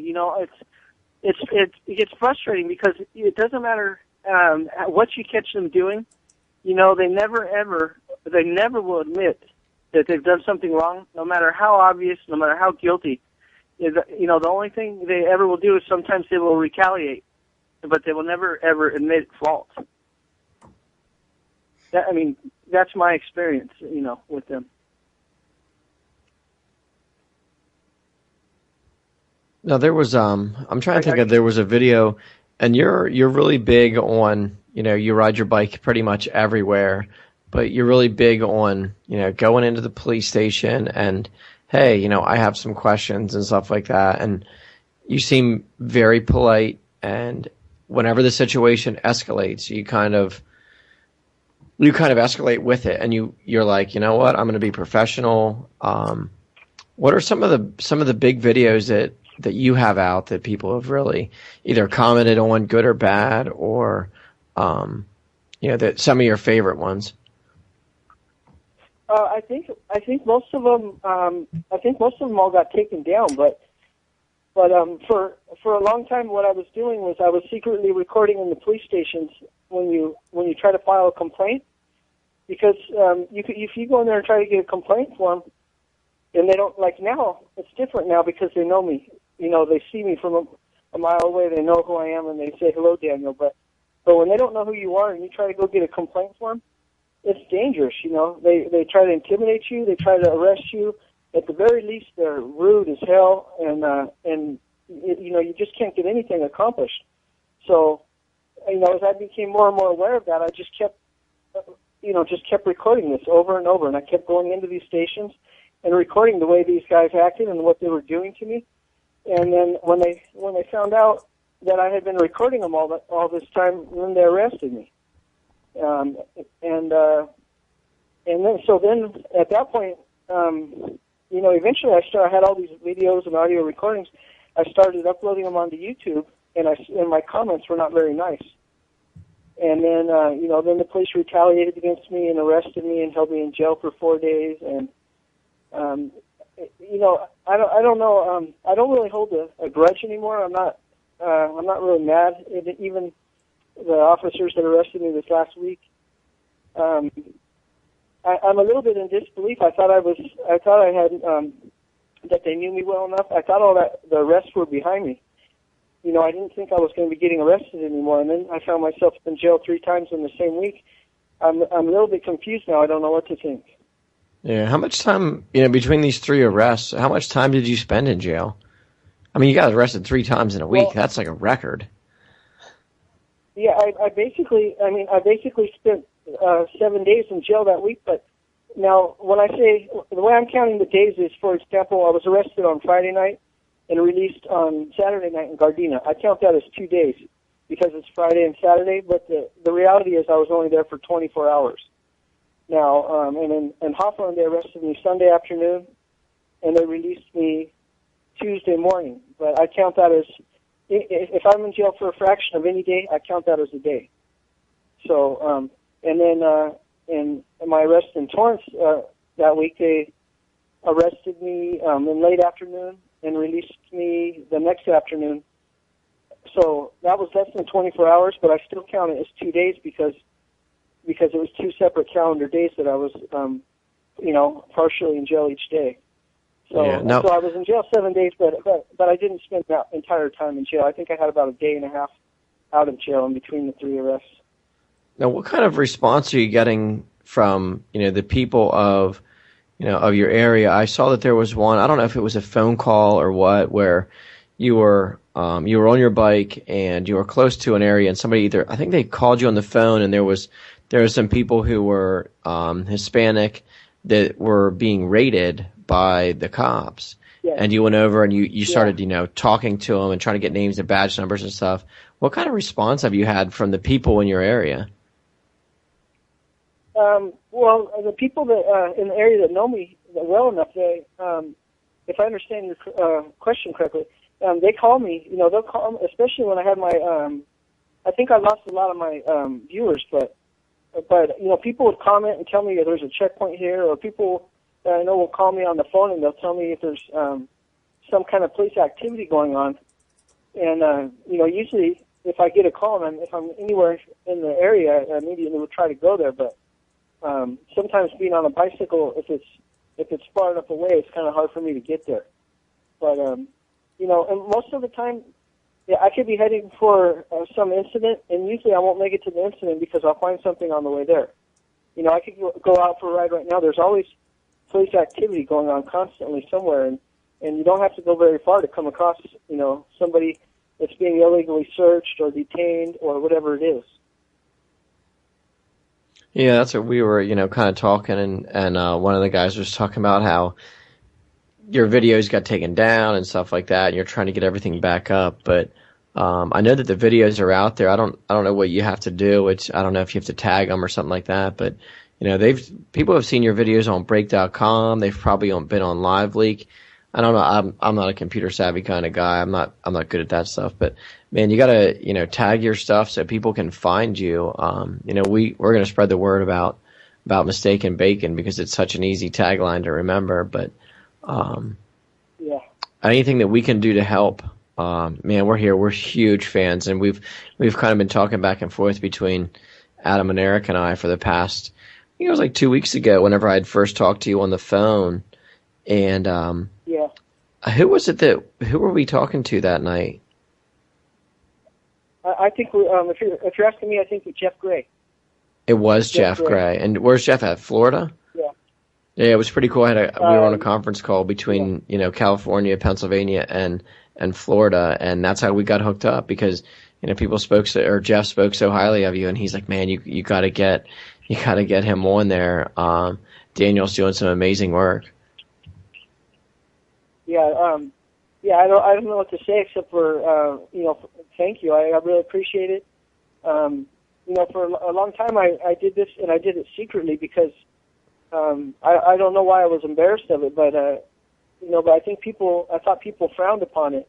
It wasn't until after I got arrested in November, and then Carlos Miller wrote a story about what I was doing, and then I kind of came out of the closet and realized that I don't know why I would be ashamed to record the police. I was doing it, but I just didn't tell people because they didn't understand. They think it's weird or something, and I think some people still do think it's weird, but I'm definitely not. I'm definitely proud of the fact that I do that. And now I want to hopefully see more people getting involved with it. It's awkward at first. It's really uncomfortable, or it could be a little scary, and definitely it's like you have to break the ice. And I'm sure you guys know already, but for listeners who haven't tried it, it's definitely awkward at first. But once you get the hang of it, it's like anything else. You get better at it, and eventually you get comfortable with it. Yeah, I mean, go ahead, Adam. I was going to say, that's totally true. It is. It is scary the first few times going out and recording the police completely. We've all been taught, since childhood, that the police are scary gentlemen, basically. We've all seen it. They're scary and intimidating, and it is. It's freaky going out and recording the first few times, and it's scary. My first few videos, I got a really shaky voice doing the recording. But no, we totally support what you're doing. Love your freedom of speech that you highly use in most of your videos. And like Scott was saying, yeah, I've seen some of your videos on break.com, so I'm pretty sure that people have taken copies of your original videos from your first YouTube channel and put them up on Break. So I'm sure if there was some serious searching going on, we could probably find quite a few of your videos that have disappeared. Yeah. You said break.com. I'm not sure if I'm familiar with that. I haven't had an internet connection for a long time, so I just struggle to get my stuff uploaded, and I don't get to actually browse and look at other stuff as often as I would like to. But, and so we fully support you. Anytime you need anything, you just let us know. Yeah, if you need if you need help with video editing or something, we can try. We'll put the word out there that you're looking. Anybody who wants to help can go to mistakenbacon.com. One thing you have to do, Daniel, is you got to talk to somebody. You got to get some T-shirts because your logo is awesome. Totally. Yeah. Or if you want to just send us backup files of the videos, so if the channel gets taken down, send them to us. We'll store them. We'll hold them. So if they ever get lost, we'll have copies of them. Okay, I appreciate that, and. Definitely, I'm planning on doing some T-shirts and stuff. I just barely enabled Google AdSense on Mistaken Bacon, and I'm going to probably enable monetization on my YouTube, and hopefully with some T-shirts and stuff, hopefully I can continue to do what I've been doing and maybe even make a living at it. It's so far I've never really. Made any attempt to advertise or do anything like that. I've just been making the videos, but a lot of viewers have been telling me, I need to do the advertising and whatnot. So so I'm definitely going to be trying to get some T-shirts. We're not trying to force your hand, but man, you're doing a great job. So if you find something you're good at, man, stick with it. Yeah, I plan on it. And I like I said, I really appreciate you guys' support, and I appreciate you having me on the show, and I'm glad you guys have checked out my videos and that you enjoy them. We do. And I think in the future, I don't mean to disappoint you guys. A lot of people, I think, are disappointed, but I think I'm going to be trying to cut out the profanity. Hey, it's you're still accomplishing the same thing. I think that it's just the one thing with that is it just shows people that, you know, you do have rights and you're permitted to exercise them. You know, you don't need somebody else's permission to exercise them, and even if it offends people, you don't have the right not to be offended. Yeah, the main reason for my profanity, the reason I use profanity is because, the police will try to disrupt your recording, and then you end up having a recording where you're debating back and forth about where you could stand. You know, the police will say, go stand over there. And, the reason I say something like shut the fuck up or something to that effect is just to let them know right up front, I'm not going to have a conversation about where I'm going to stand. So, my point was, shut the fuck up, get back to your job, focus on what you're doing, or on the other hand, if you want to arrest me, you can arrest me, but I'm not going to have that conversation. Thanks a lot, Daniel, for coming on. It's Daniel Solomon. You can find him over at mistakenbacon.com. After the break, we got more, so stick with us. You're listening to the Cop Block Radio Show on FPRN.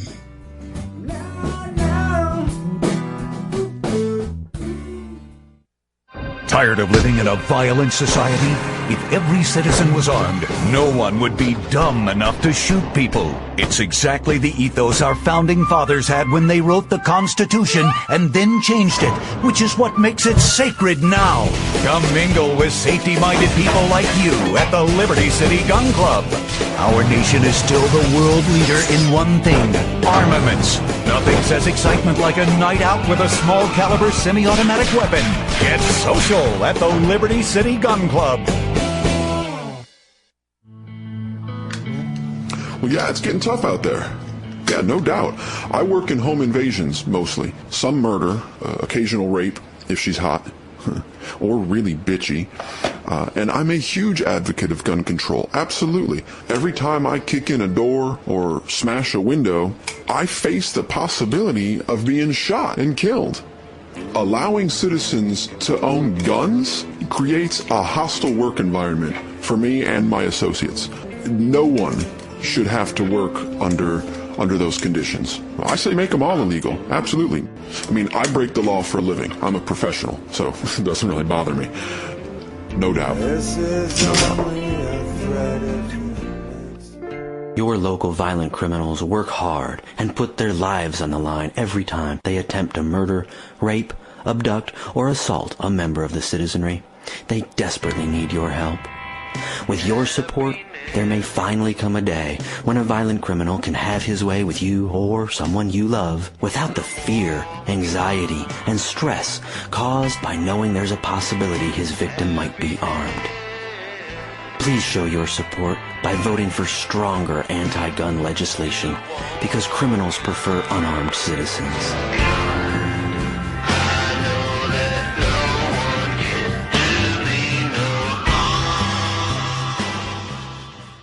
Nothing is more American than Diamond Gusset jeans. 100% American made since 1987. Soft and broken in from the start, yet more rugged and durable than any jean you've ever worn. Have you ever experienced missized jeans from China? Well, you won't with Diamond Gusset. Every pair is crafted to fit exactly the same and always feel like they were custom made. Need a 35, 37, or 39 waist? How about a 31 inseam? We keep all sizes in stock for the fit you need. Looking for a relaxed fit, slim fit, regular fit, boot cut, or straight leg? We got you covered. Buy the world's best fitting jeans at gusset.com or call 1-888-8GUSSET. Get free Gusset targets for the next time you go to the shooting range with the purchase of their new Ranger jean. Use code COMFORT when ordering to receive free shipping on all Gusset orders at gusset.com. That's gusset.com to get only the best all-American jeans. Do you have a group or organization founded on the principles of personal liberty, health freedom, or accountable government? We invite you to check out Same Side Entertainment. Same Side is a source for activists and liberty organizations to connect with well-known leaders in today's growing movement for sustainable living, personal liberty, and sovereignty issues. Same Side has a variety of keynote speakers, debate panels, interactive web presentations, musicians, and liberty-based entertainment, as well as services for web design, graphic design, video, and photography. SameSide can help customize your event by connecting you to the best of the liberty and political world while staying within your budget. Get connected with leaders in the liberty movement like Tom Woods, Kevin Gutzman, Jack Hunter, Robert Scott Bell, Bob Murphy, Michael Scheuer, John Bush, Jordan Page, Tatiana Moroz, and many more. Find us on Facebook, Twitter, and our website at www.samesideentertainment.com. Again, that's www.samesideentertainment.com. Sameside Entertainment, connecting you with the education and resources you need. To think something so small could control you. And everything you do. When your life and all you love are on the line. The RFID chip is always with you, threatening your privacy, causing severe risk to your health and personal safety, and killing you if you do not obey rogue government demands. Because I want to increase my risk of cancer. Because I want to live in a cash-free society. Because now the government is looking out for us. Because I have the mark of the beast, but it doesn't have me. Ask your doctor how to get your chip implanted today. Because we want to track your every move. Thanks for listening to FPRN. Don't forget to check us out on Facebook and Twitter. You can listen live at www.fprnradio.com.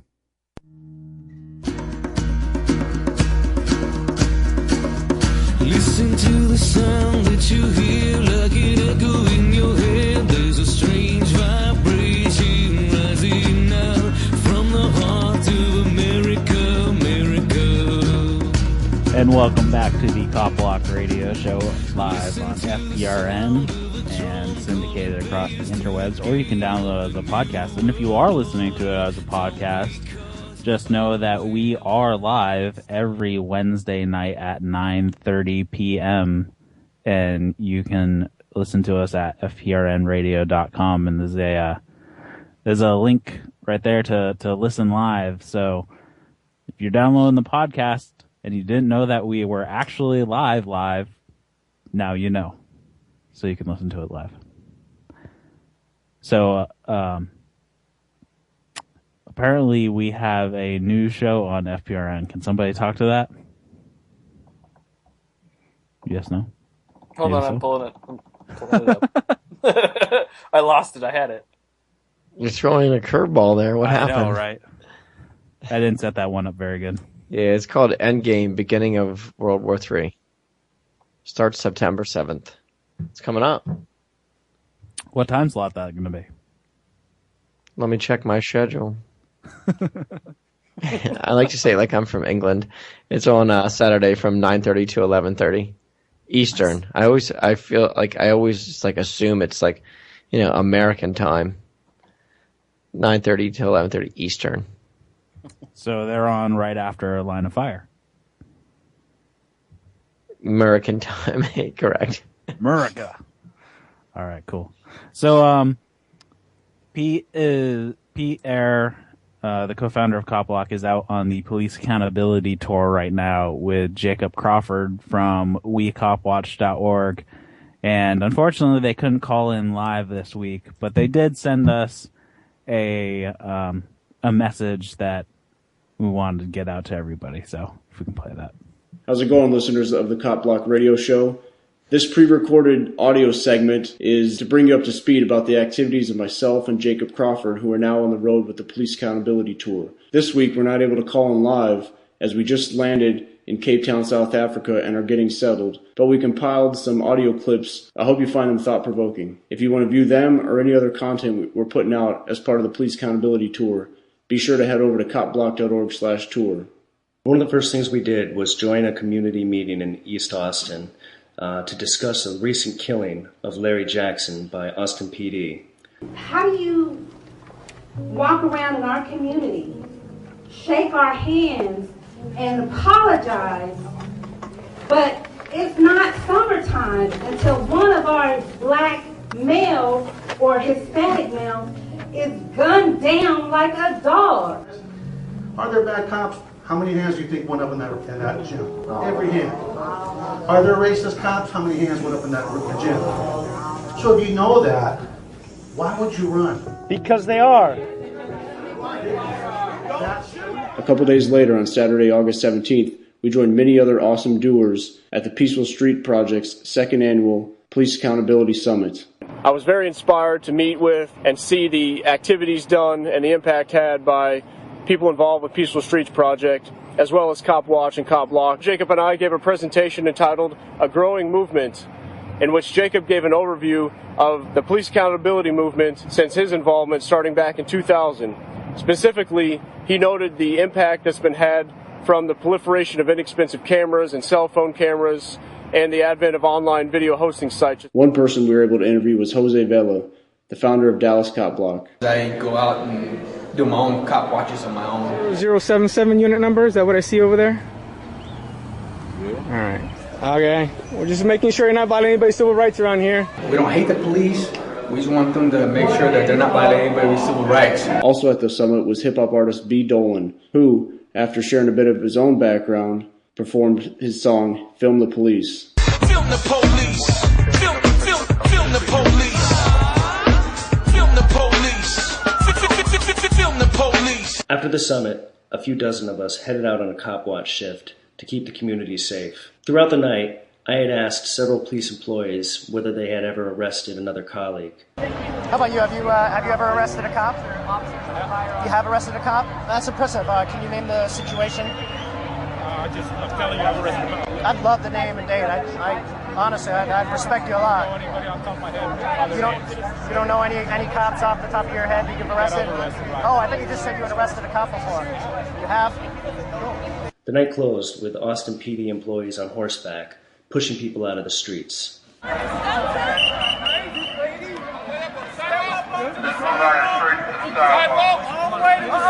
the sidewalk! Don't insult me, I'm on the sidewalk! I'm on the sidewalk, tough guy! Animals! This past week we've been in the Big Apple. Hey everybody, live from New York City, where over the last few days we have seen thousands upon thousands of police officers. But guess what? Where there's thousands of police officers, you got a whole bunch of police watchers. One concept I tried to share with the many NYPD employees we met was the fact that when there's no victim, there's no crime. Can I get your name and badge number 2, sir? VITALE 21711.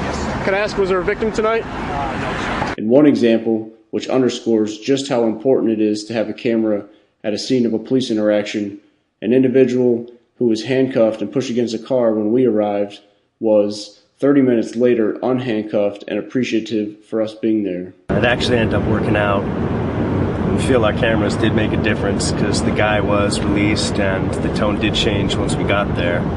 But yeah, upon leaving, Short Stuff wants to come up to us and now give us his badge number and everything.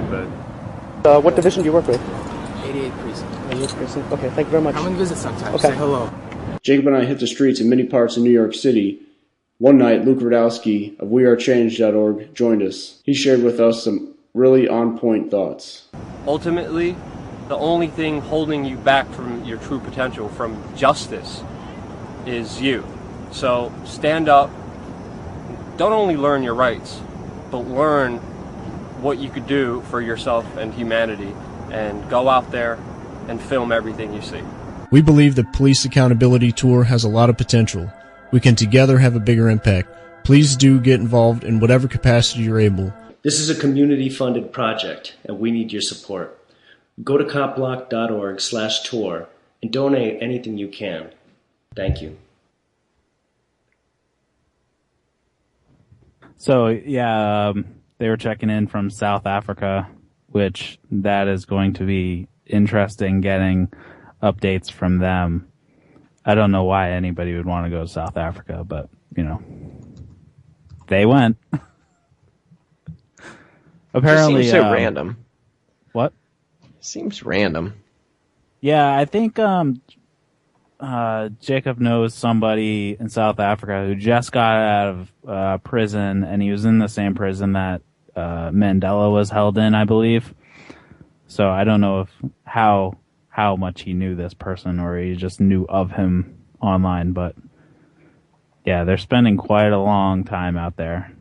But I wouldn't really want to be cop blocking in a foreign country of that nature. No shit. Wasn't that didn't Obama, didn't he go there? Who? Obama. I'm sorry, Barack. I'm sure, well, he's been everywhere. Barry. There was a picture of him standing in the cell where Mandela was held. I don't follow national politics anymore. I know, I can't help it. It's too depressing. Yeah. You want to just call shenanigans on a minutely basis? Yeah, I thought it was crazy that they went there anyway. I didn't quite understand it. I was like, why are they going? Why are they going there? But yeah, it's cool. What are you gonna do? Russell Crowe is involved. I'm just gonna leave it at that.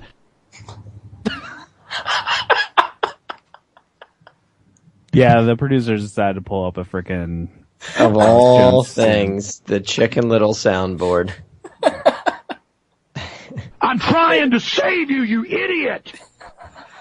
Oh man, I can't wait until tomorrow. On Throat Punch Thursday, I'm going to the studio. It's going down.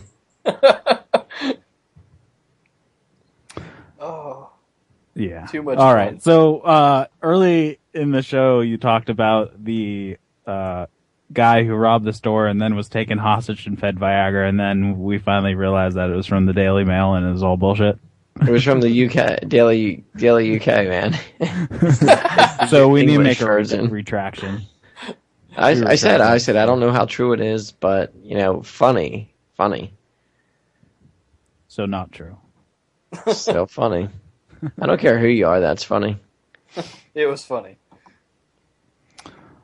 All right. So there's a few stories. I don't know if you guys want to talk about them, but we will anyways, because we got time. So I don't know if you saw, but back a while back in Florida, did you see the cop who threatened the guy who is legally carrying a firearm during a traffic stop? Is that the one where it kind of like slipped up over his shirt? He was concealed carrying? Yep. Fuck that guy. Yes, I did. That's a yes. So now the cop who flew off the handle is now being sued for illegally arresting a legal gun owner. Now, is this the one where he's been indicted on like 3 felonies? Is that one? The guy with the gun or the... No, the officer. I don't know if he's been charged with any felonies. I just see that he is being sued now. Oh, okay. It may have been a different article. I didn't see the guy was being charged. He was just given a hard time, and yeah, I think you might be mixing up a different story. I may be. Totally. Yeah. There was one I posted right below it that there was a photographer from New York City. Oh, okay. That's the one I'm thinking of. I'm sorry. Yeah. So there's a photographer from New York City who was arrested for interfering and all this jazz when he wasn't. And they're now indicting the cop for falsifying the report in the arrest. Well, yes, there was another article I read that I believe is that same exact story, where they're saying that officer's being indicted on multiple felony charges. Yeah, well, the falsifying the record is a felony charge and carries up to something like 15 years in prison. Mm-hmm. Mm-hmm. So he is score one for the good guys on that, I guess. That's right. I'm surprised that they even indicted him. It says the NYPD officer was charged with 3 felony counts and 5 misdemeanor counts.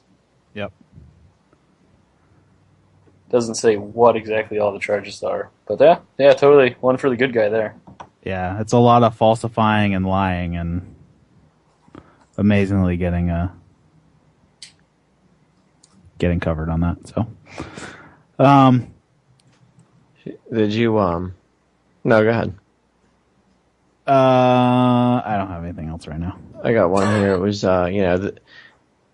every once in a while somebody gets paid back for something that happened to them.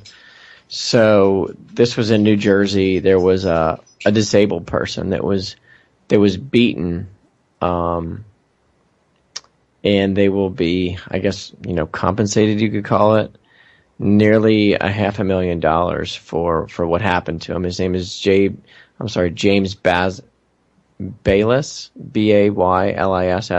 he's from Hackettstown, New Jersey. He was 21.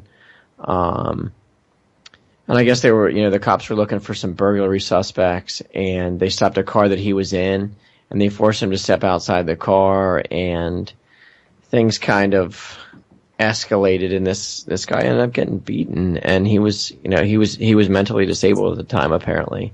This was on RT, but I guess he kind of fought it or whatever, and there was witnesses, and this guy's getting $500,000. And I'm guessing that the guys who beat him aren't going to pay out a dime of that.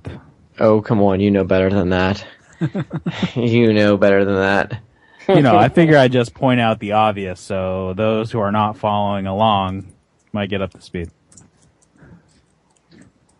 See, it's kind of funny because, we're obviously on the same page, but the guy, his father's John, and he just said how it goes to show how with perseverance David can slay Goliath. Like, really, you haven't slayed anybody. You've gotten compensation for a tragedy that happened to you that never should have happened. But if that money wasn't already stolen from somebody else, you wouldn't be getting it. It's not really their money to give away, so it's not as big of a deal. So in recent weeks, the whole NSA fallout has continued, and this one didn't even need NSA to be involved. I don't know if you saw that Ohio admits to uploading the driver's license photos into a database for facial recognition without the public's knowledge. Of course, this was reported on RT, so go figure that they actually report on stuff that actually matters. Yeah. Though the Cincinnati Enquirer was originally reported the story, so can't be too far. So apparently 2 weeks ago, the system went live, and it was 2 weeks before the Attorney General found out about it. So they did this without even the AG even knowing what was going on in Ohio, which is completely nuts. Well, it's because they were claiming it as the testing phase. Well, we don't need to tell you because we're testing it. With 2,700 searches already done. Yeah. It was just a test. There was no names involved or words. We weren't really reading it. It was just, metadata with words. Yeah. We don't actually look at that stuff. We just store it all. And also we were reading it. Yeah.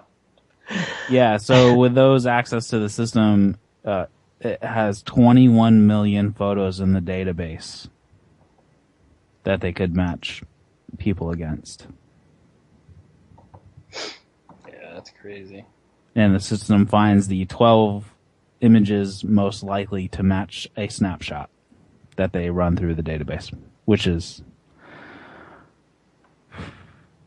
I don't even know what to say to that. That's just insane.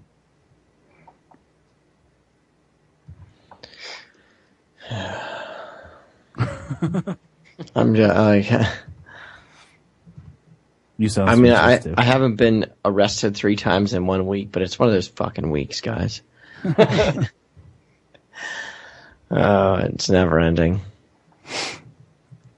So, Columbia, South Carolina has made it illegal to be homeless. Should be illegal. How does like that breathing. work? I don't understand how they think that's going to fix anything. Exactly. And they're not the first ones to do it, No. actually. So, Which should show them, let alone that it doesn't work. Just because you Yeah, make and- something illegal doesn't fix the problem. yeah, but the whole thing where they want to send them, should they get arrested, is basically to a friggin' homeless concentration camp. Well, that's what we do. When we have terroristic governments, that's what happens. You look back at Stalin and Hitler. Come on. That's what happens. We get rid of the ones we don't like. And so if they're cooperative, they're given the option to go to a remote 240-person bed emergency shelter, which is guarded like a jail, and it's hard to get permission to leave. I have no idea You have to have how permission this is to possibly leave? legal. Hmm? Oh.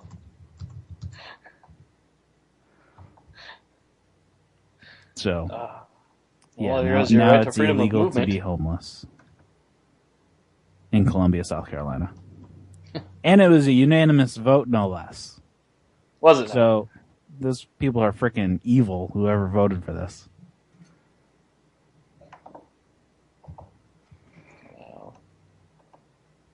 But I got nothing else on that. That's my last word on it too. Is wow. So the actually, I'm currently stewing. Sorry, I'm just like.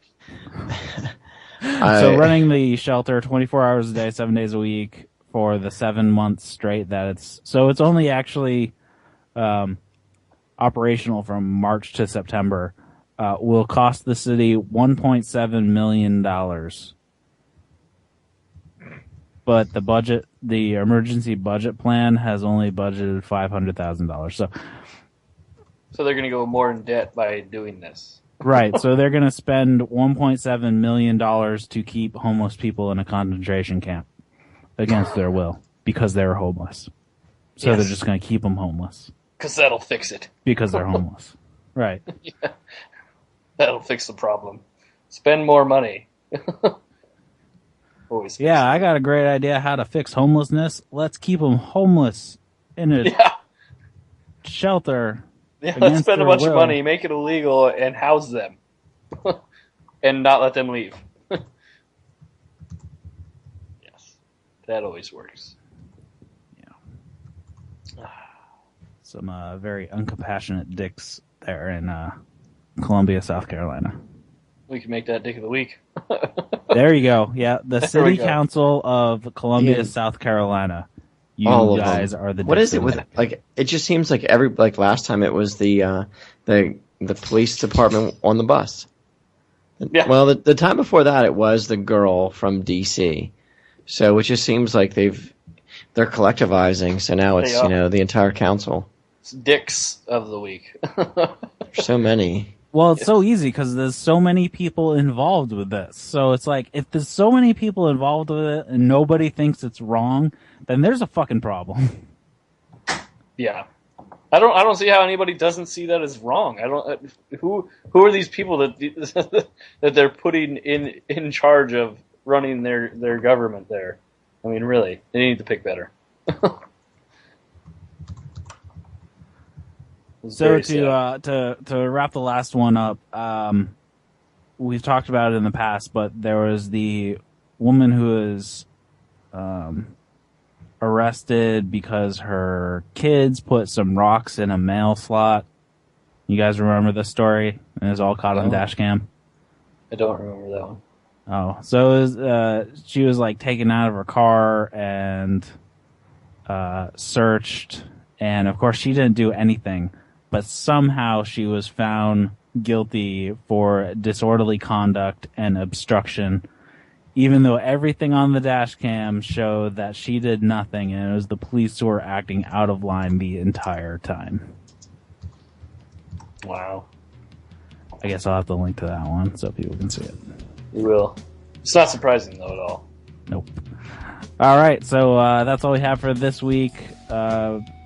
Be sure to tune in on Friday to Lies Wide Open, and then Saturday to Line of Fire. And we will see you back here next week at 9:30 p.m.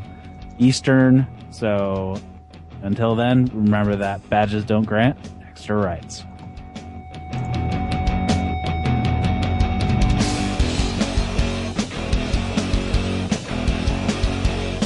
Thanks for listening to FPRN. Don't forget to check us out on Facebook and Twitter. If you'd like to start your own show with FPRN, advertise with us, or donate to the network or to your favorite shows, check out our website at www.fprnradio.com.